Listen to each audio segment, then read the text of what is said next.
says here we should work in teams. I tend to think of myself as a one-man wolf pack. You are about to enter Information Overload, a worldwide transmission with Reptile Report's featured Breeder of the Week. Here's your host, Jason Rossi. Welcome back to Reptile Report, a weekly worldwide transmission. I'm your host, Jason Rossi. We are simulcasting on RossiReptiles.com, Buzzsprout, and don't forget to subscribe and download on iTunes. This week's featured Breeder of the Week has informed me on multiple issues. Pretty sure he is unaware that I learned how to safely ship a reptile from watching his step-by-step video. In September 2011, they suffered from a horrific tragedy when their facility burned down. The outpour of support from the reptile community was touching, and we're here to get an update and see what's going on since then. I'm pleased with Robyn Markland on her Reptile from Pro Exotic. Robyn, welcome to the show. Really, thanks, Jason. It's good to be here. Awesome. Well, again, I appreciate you taking time out of your very busy schedule and coming out here and talking with us. No problem. Happy to be here. The last couple of weeks have been really nutty. I'm trying to get kind of calmed down this week. We had the Pomona show 2 weeks ago, and then, of course, the big Daytona show this past weekend. So it's been kind of running me ragged the past couple of weeks, but I'm glad to be back home and trying to settle into a regular schedule again. Awesome, as well. We appreciate it. And I know you got a little bug, so how did the Reptile Report come about?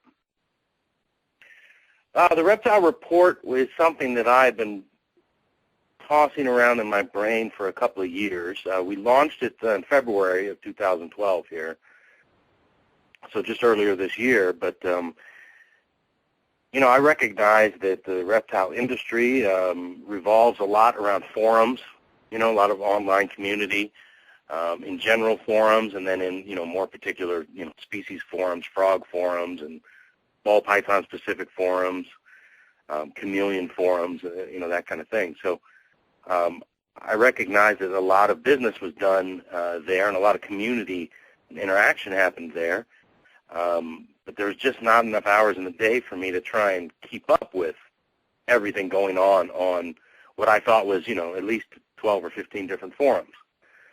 So I was trying to come up with this idea of how I could stay current across more forums and maybe in less time.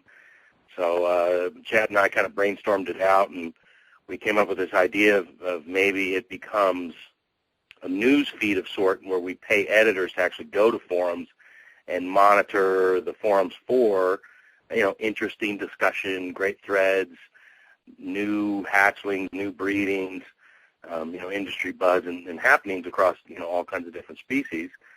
And we have editors pull that content into one source. The idea was that I personally would be able to stay more current with the industry. Chad then took it a step further and said, why does it have to be just for you? Why not make it available for everybody? And that seemed kind of like an obvious moment. And so we thought, well, yeah, that's pretty genius. What if we make it into, you know, like an actual website that people could access and, you know, consume the highlights and buzz of the industry that way? So we started tackling it. What I learned was there's more than 15 forums. There's actually about 100 different forums that we've found so far. So we're actually pulling every day from 100 different reptile, amphibian, and invert forums, all the highlights and interesting things, putting them into categories on the Reptile Report.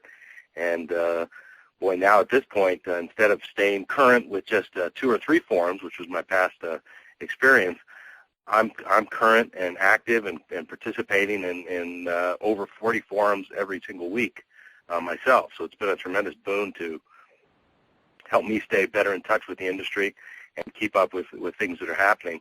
And the site itself has grown really well, and it's been super well received by all different segments of the industry, both hobbyists and you know, business folks and business owners, breeders, and that kind of thing. So it kind of started out of this idea of how can Robyn stay better in touch with the industry, and instead blossomed into how can everybody stay better in touch with the industry. And I'm really excited with the site, and I'm really pleased with how it's come out.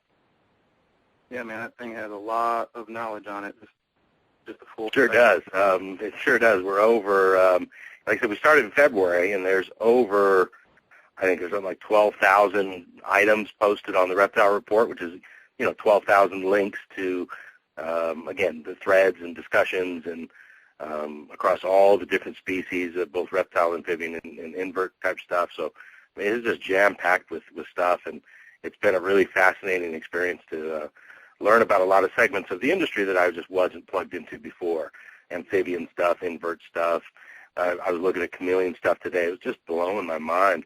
And I didn't have an opportunity to be in touch with that type of stuff, you know, those species and that content before. But with Reptile Report, I'm able to, and I couldn't be happier. I'm really stoked about, you know, being out plugged into everything.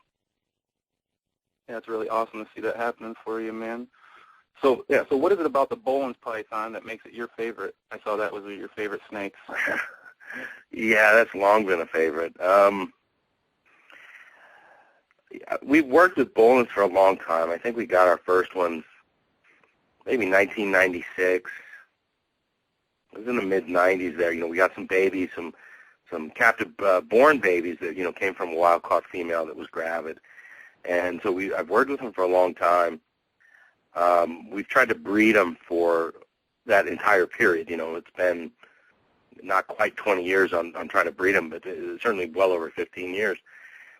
And, you know, along with everybody else, we've had, you know, very little success, absolutely zero success getting eggs.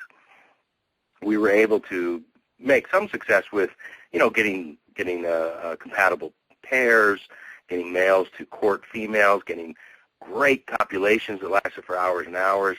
I can get females to cycle and grow follicles and do everything up to the egg shelling process, but we can never get over that hump. And I think that big mystery on what's missing there, or why it's so difficult to breed those, I think that's part of the appeal for me. But that animal, as a standalone species, I'm just captivated by it. It's a big snake. You know, a lot of our adults were, you know, 12, 13 foot plus, but not with like a Burmese girth to it. But I mean, boy, the big females might have been a good 4 inches plus in diameter. So it was a larger snake. So it was very weighty, and it had a mass to it, which I thought was neat. The color of the animal, the iridescence of the black, has always captivated me visually. It's just an unbelievably beautiful animal, and the head as well has such beautiful color, and I want to say texture. There's not actually texture to the scales, but visually they look like they have depth. It almost looks like the head is made of felt, and I've always been fascinated by that. The temperament is just fantastic. It's an inquisitive animal, never been aggressive, easy to handle. I mean, I've handled Boelen's with, you know, 6-year-old kids, and had complete confidence in that animal. So it's a really great handling animal. We've spent so much time with them, watching behavior and you know, changing with different setups. And I've seen other people do some very extravagant setups. I've seen Stan Shiras do what must have been nearly a 40-foot long cage in his attempt to try and solve the riddle of the breeding Boelen's. So the challenge of the breeding aspect and then the visual beauty of the species, I think together that just makes such an intriguing package for that snake. It has always been my favorite snake, and it's one that I would like to have for the future. We don't have any snakes on hand really right now, but for the future I would like to get in back into Boelen's, not necessarily on a breeding program. That wouldn't be my motivation, but I would love to have, you know, a couple animals and just have them on display. I mean, I just don't think it gets a lot better than a visual Boelen's as far as a visual type setup. They're just an outstanding species. So yeah, I've always been fascinated with those guys.